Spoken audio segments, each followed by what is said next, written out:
Happy birthday, anak. Alam ko na nagdadalaga ka na at 18 years old ka na, anak. At papasalamat ako sa Panginoon na noon, bata ka pa, masungit siya.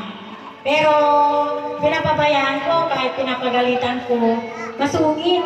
Ngayon, dalaga na, medyo mabait na. Medyo? At lagi-lagi siyang nagsisimba, kaya natatakot siya sa Diyos.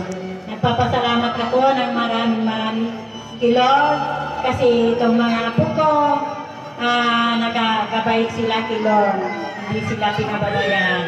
Kaya, ang pangaral ko sa iyo, apo, ay mag-aral ka ng mabuti at isipin mo yung paghihirap ng iyong mama, papa mo.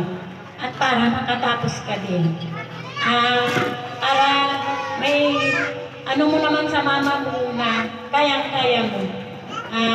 Kahit sabihin natin, hindi pwedeng maki-boyfriend. Bawal.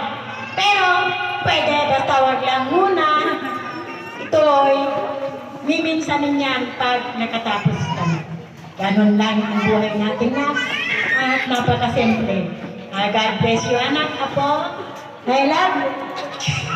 I love you. Love you ng marami, apo.